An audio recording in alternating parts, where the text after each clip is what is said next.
I was walking in the park. It was after lunch. The sun was peeking out from behind the clouds that had gathered near it.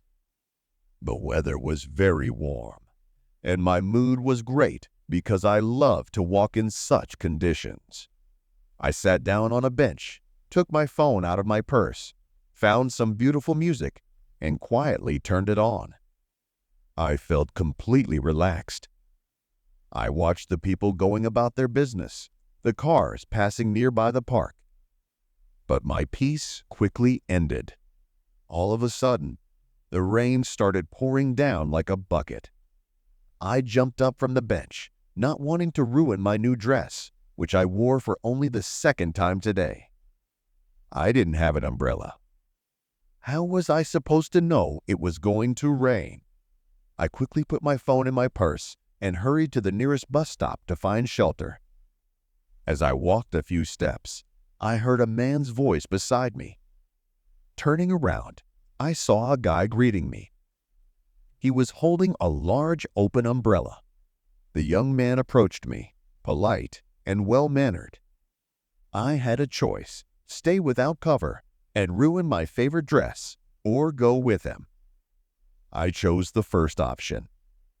We started chatting to get to know each other better. The guy said he lived nearby and invited me over to his place.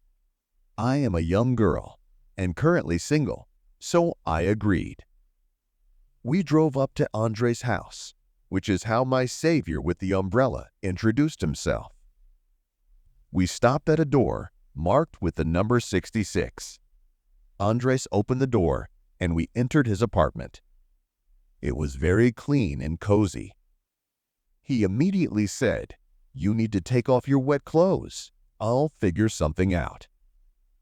He went into the next room and returned a minute later with a large towel and clothes.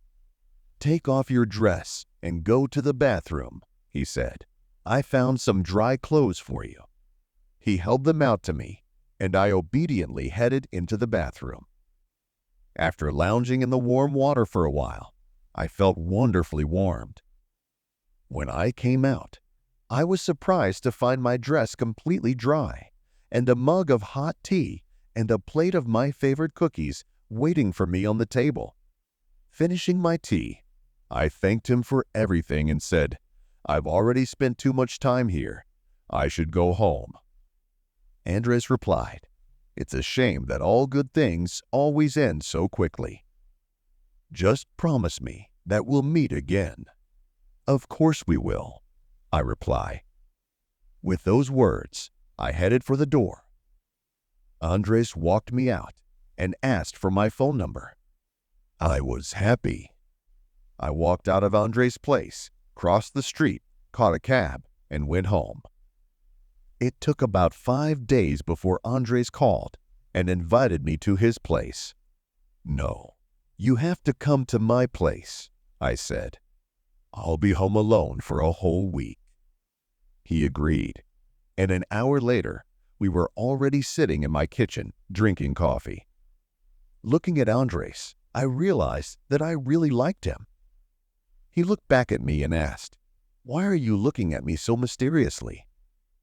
"Oh, you must have imagined it," I reply.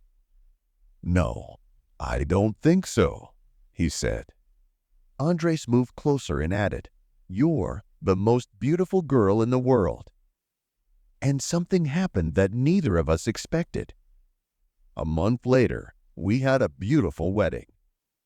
I was over the moon. Did you like this story?